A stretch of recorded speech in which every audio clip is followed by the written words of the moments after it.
Hello everybody, I hope you're doing well as you watch this video. My name is Nikos and I'm one of the tutors here at Global NASM. So my main role as a tutor is to grade the assignments of my students, whether it's video assessments, whether it's a worksheet that's been handed in, a case study, whatever, to give valuable feedback on that, as well as delivering live webinars. And also just helping students on their journey through their level 2s, their level 3s, whatever the courses are that they're in and that I'm involved in. That is what I'm here to do. One of the other things that I'm here to do is to lead the mental health awareness course. Okay, so that's the topic that we're going to be talking about today. If you didn't know, it is Mental Health Awareness Week. Okay, if you didn't know, you do know now. And it's a really important week for all of us to be aware of in any situation, but particularly at the moment, we are under excessive mental stress, probably a lot more so than usual in a lot of cases. So again, the list is kind of endless with the whole COVID-19 situation, the lockdown, the fact that we are away from our family, away from our friends potentially, our colleagues, and we're having to adapt to this strange new world. Now, this is going to put extra pressure on us mentally. So it's always important to think about mental health. I'm sure a lot of you are more aware of it perhaps than you used to be. The media has taken a much more kind of understandable stance, if you like, than perhaps it did 20, 30 years ago. So I think people are more aware of the issues that we see around us, and it is everywhere. So at any one time, 1 in 4 people are being affected by mental health problems. So the chances are that someone within your immediate circle is having a mental health issue right now. Okay, could be you, I don't know. But the idea of understanding mental health is, one, to be able to help ourselves, but also to be able to help others around us as well. And that's kind of what I want to talk about today. What can we do to safeguard our own mental health and to help others around us as well? All right, I think that'll be valuable stuff for us to all be aware of. So just to talk a little bit more about the way we approach mental health as an organization. So we have a scheme that runs called the Mental Health Champions Scheme. And that involves a team of individuals. I'm one of those people who are available to talk to about any mental health issues that you have, or just anything in general. One of the most important things to do when you have an issue is to talk to someone. I'm sure a lot of you are aware of that, but sometimes we don't always feel comfortable having those conversations. We should, but we don't always. So we've put in place a scheme where people are aware that they can talk confidentially to certain members of staff about anything they want to talk about. And it runs really well, something I'm really pleased to be a part of, and I'm hoping that a lot more organizations will follow as time moves forward, because this is the way to tackle mental health, is to try and work with it at the earlier stages before it starts to become more serious. And the Mental Health Champion Scheme is a really good way of identifying that. The course that I mentioned that we run as well, so a really good way to educate yourself around how to help yourself as well as others, is to do the level 2 awarded mental health awareness course. Fantastic course. It's going to take you in at a sort of entry level to learn about the common mental health issues that you've probably heard of. Some of them you might not have heard of, but things like depression, anxiety, it could be addiction problems, schizophrenia, all sorts of different things. And we learn about the signs and symptoms of these different issues that people have. So we might start to get a better understanding of when someone shows certain signs of a condition. We're not going to diagnose anyone, but actually just identifying some of the issues will help us with the next step, which is being able to perhaps give that person some help directly, or tell them who can help them better than we can. So to be able to signpost them to others. So the second part of the course is what we call mental health first aid. So if you think about first aid, I don't know if anyone's done this before, you should all do first aid. It's really important because you need to be able to help people, not just the person on the street, which I hope you'd want to help, but the person who you live with, the close family member. You need to know what to do in these situations to help that person. So extreme scenario, if someone had they were unconscious, they weren't breathing, someone who's good at mental health, is good at first aid, would be able to identify that very quickly, phone an ambulance and start CPR. and that could potentially save that person's life. If they didn't know that routine, then obviously it could be catastrophic.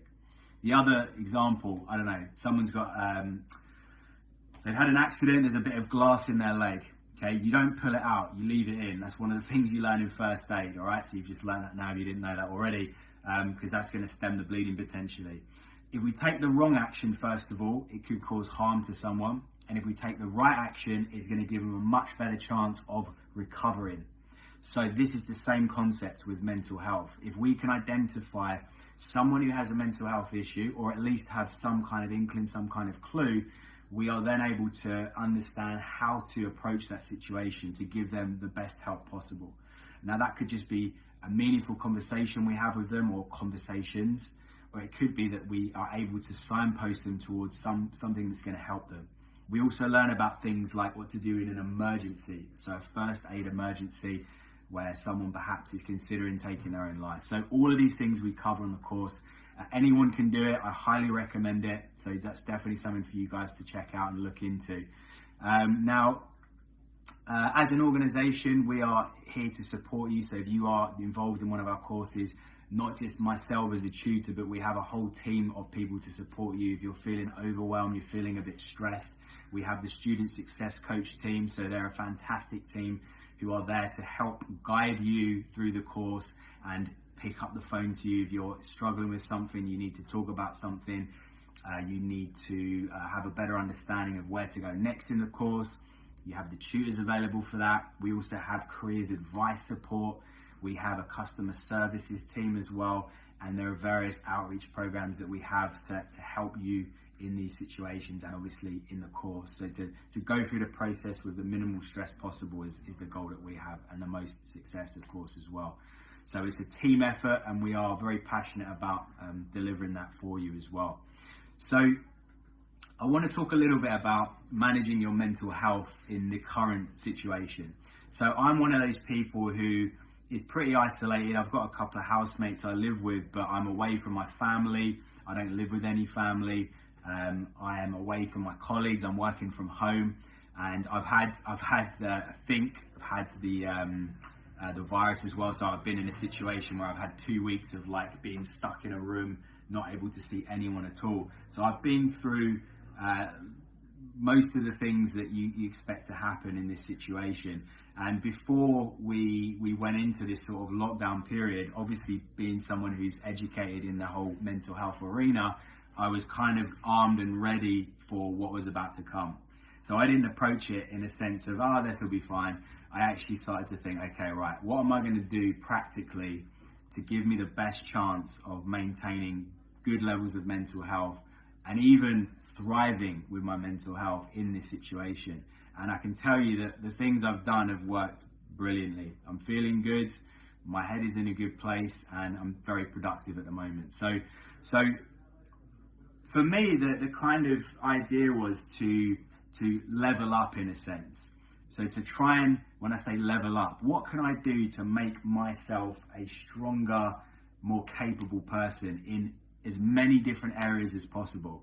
So for me, I was like, right, what do I want to improve in, first of all? What goals can I set myself? Because I've got a load more time that I probably wouldn't have had as much of before. I might have been choosing to spend it socializing, right? So there were certain things to me. I wanted to educate myself in certain areas within my profession, but also outside of it as well. So I've been reading a lot, been reading a load of books. I've been trying to level up a bit with my music. So playing the guitar, for example, trying to produce a bit more in that sense, and just being a bit more creative and spending more time doing those kind of things as well. And also just trying to really work hard on my fitness routine, as I always would do as well. Now, if you speak to anyone, say a doctor, about a mental health issue you're having, any good doctor is going to start off with these kind of main pillars, first of all, to make sure that you are doing the basic things you need to. And those are physical things, really. So one of them is nutrition. So making sure that you have a balanced diet and your diet is on point. One is exercise. So making sure you have a regular exercise routine. And another one is to do with sleep as well. So making sure that you have a good sleep routine. So for me, that was the most important thing. Get that exercise routine in, focus on the things that have the best effect on mental well-being. Things like cardiovascular exercise, muscular endurance. Make sure my nutrition is on point. So I'm using food tracking apps. I'm being very creative in the kitchen, doing lots of cooking, having a very wide sort of variety of fruits and vegetables every day. And I'm also maintaining my my calories and stuff like that as well. So making sure that I'm not going to put loads of weight on and put like stress on myself in that sense as well. So taking care of those things has made a big difference. And then apart from that, alcohol as well. So I'm not someone who drinks regularly, but I'm drinking less regularly than I normally would. So I've drunk on a few occasions with my housemates over like 3 months. So it's something that's kind of not really happening much here at all. And it's so easy to do the opposite. It's so easy to think, I'm bored, I'm going to get wine again. And the problem is, over time, that has a bad like physical effect on your body, but mentally as well, it does have an impact. I'm not going to get into the ins and outs of why that is, but there is a lot of sound like science behind that. It does affect your mental health negatively. So if you're doing all those things, it affects your sleep negatively as well. If you're drinking, particularly before bed, so if you're having like a glass of wine in the evening, all that kind of stuff, it's not a good thing to do.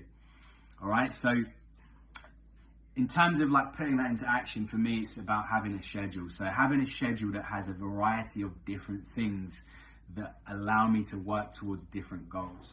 So I did actually a live Instagram a couple of months ago, and I talked about focusing on those kind of key pillars and making sure that you've got various things throughout the day which work towards each one of those. Okay, so setting yourself a timetable, making a schedule, if that works, that's great. Or even just having a mental schedule that you're going to go through is going to make a big difference. And like I said, I need to have stuff in there that's for fun. I need to have stuff in there that's work related. I need to have stuff in there that's going to be related to my self-development. And as I'm developing in these different areas, I'm feeling good. I feel like I'm using the time constructively. And every now and again, if you want to just sit and watch Netflix, then by all means do it. But try not to make that the bulk of what you're doing. The other thing is to have meaningful conversations with as many people as you can.